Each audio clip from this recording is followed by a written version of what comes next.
Hey everyone, it is MalaMaker here, and it is time to debut the new addition to the 2020 graveyard. This is something that I've been working on for a couple months now, and I've given a couple hints over the course of the last couple months as to what this special effect actually is.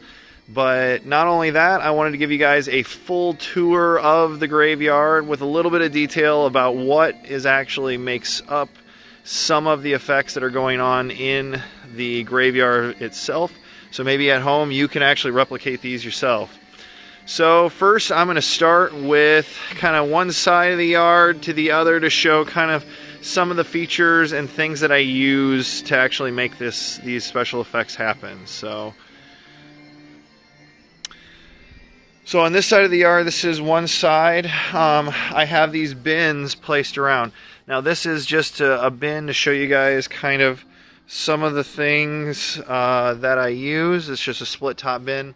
But tomorrow night, this is going to actually be hooked up. This is one of my, I'm going to call it like a fog reservoir. Ultimately, the fog machine puts fog into this container, and then tubes run out of the container into various diffusers across the yard. So I have a centralized fog area that then distributes out.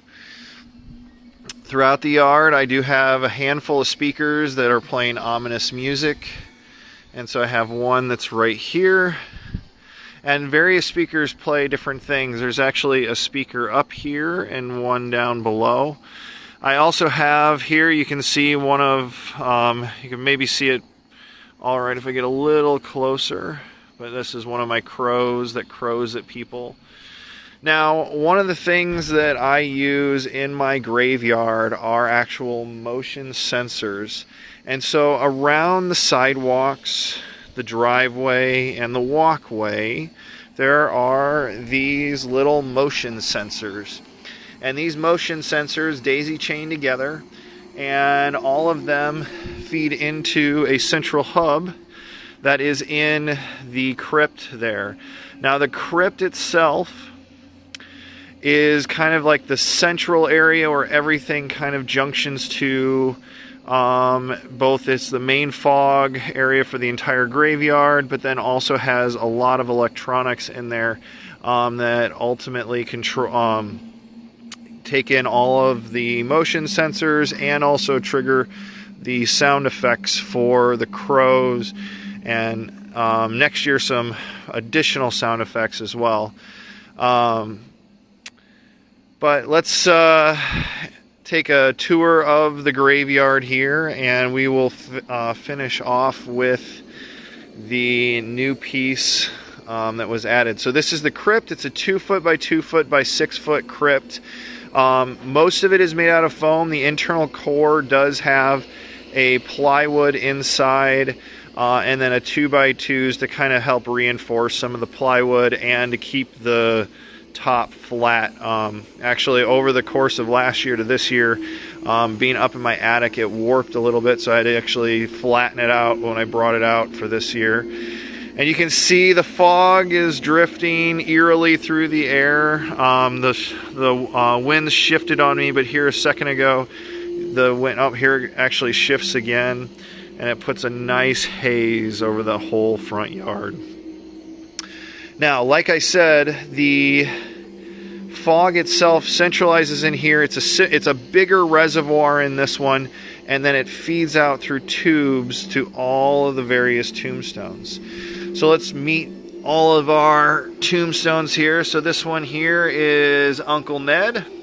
Uncle Ned has been born and has died multiple times on Halloween. So it's supposed to be that he comes back again October 31st of 20-something. So he's got another 80 years that he could potentially come back and haunt us again. Let's move on to our next tombstone.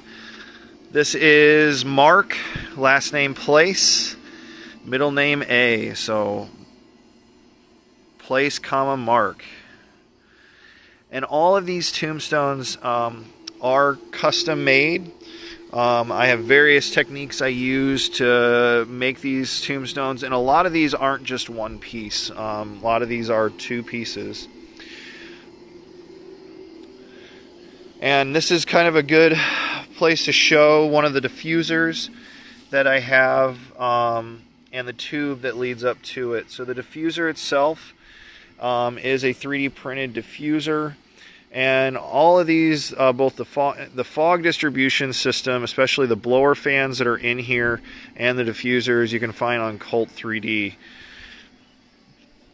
So this is our Paul Turkist tombstone here.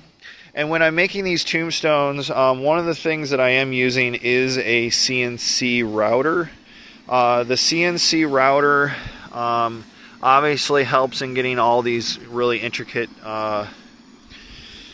details in the tombstone. And this is actually a really good tombstone to kind of show you guys. This is Diane Rott. Now all these cracks are cut into these tombstones. And typically what I'll do is I'll do the initial cut of the crack on my CNC router, and then from there I will take files and sandpaper to kind of round and soften out the cracks to make them look a little bit more realistic in the tombstone. And you can see actually with this one even some of the intricacies of some of these cracks and where they end up. Alright, and the next tombstone is Jesse Corman.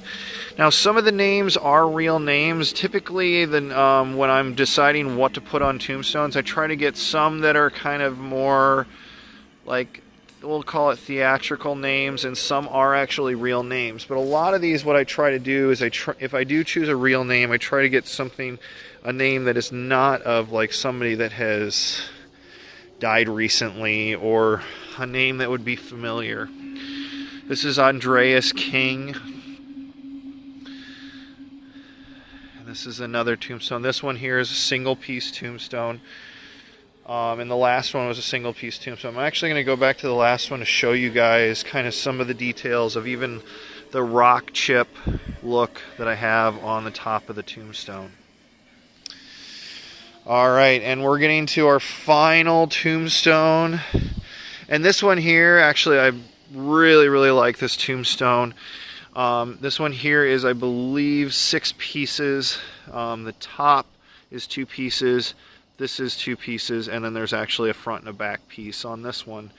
And this one here was actually a really cool tombstone that I found that is actually from the 1700s. Here lies buried the body of Mrs. Agnes, the wife of Mr. Samuel Fisher, who departed this life April 17th, 1747, in the 21st year of her age. And I'll get up really close. And this actually is from a real tombstone that I found. And you can just see how the fog diffusers really keep that fog low, and it actually kind of naturally gives it a low-lying fog effect.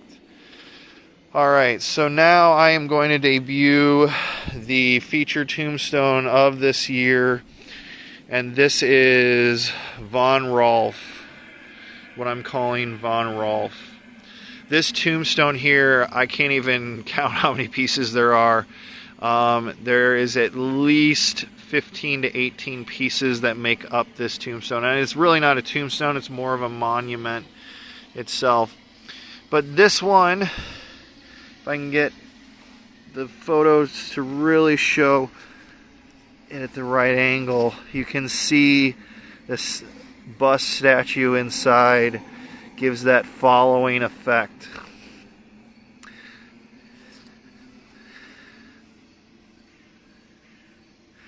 Now this is internal piece itself to give you a little bit of detail on it. This piece has taken me about a week to build.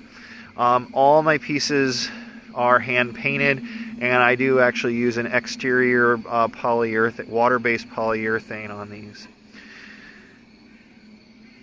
Now if you're ever looking for this, or maybe this effect looks familiar, this is actually a similar effect that's used in the Haunted Mansion ride in Disney World, and I'll kind of go around the back so you guys can see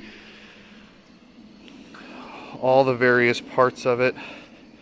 And now this is actually broken up into two different main pieces, partly for storage, but also to hide some of the electronics in it. And so what I'm going to do is actually open it up and show you guys the inside and the electronics.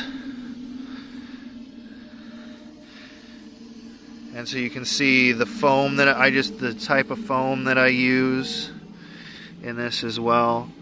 And so all of this is run via home automation servers, a server inside, and each one of these pieces is actually programmed with a software called ESP Home. And what ESP Home does is allows me to write a configuration file, flash the little device that's inside, the little device that was shown in there, which is a D1 mini board. And I've actually have a custom breakout board then that goes to all of the relays that control the lights. And actually there's two sets of lights in here. There's the front lights, which are yellow, and white lights that are actually inside that line the inside. And because the actual bust itself is made of plastic, a white plastic, it actually shines through to create that ominous effect. So I will take one last pass over it for you guys to see.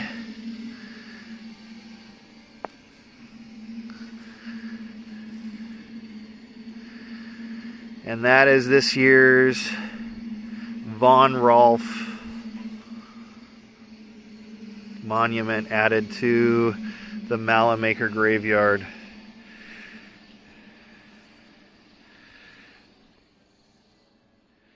Hey guys, I hope you enjoyed the tour of the 2020 MalaMaker graveyard.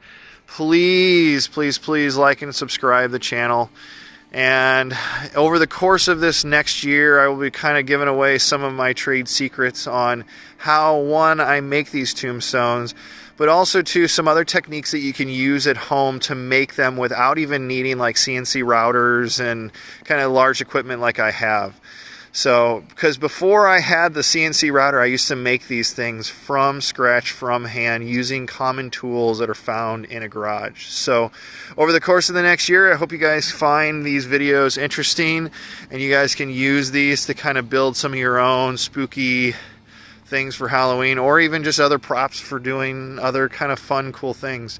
I will say that using foam is a really good medium to make lightweight yet really detailed props for various uses. So anyways, I hope you guys enjoyed, and keep on making.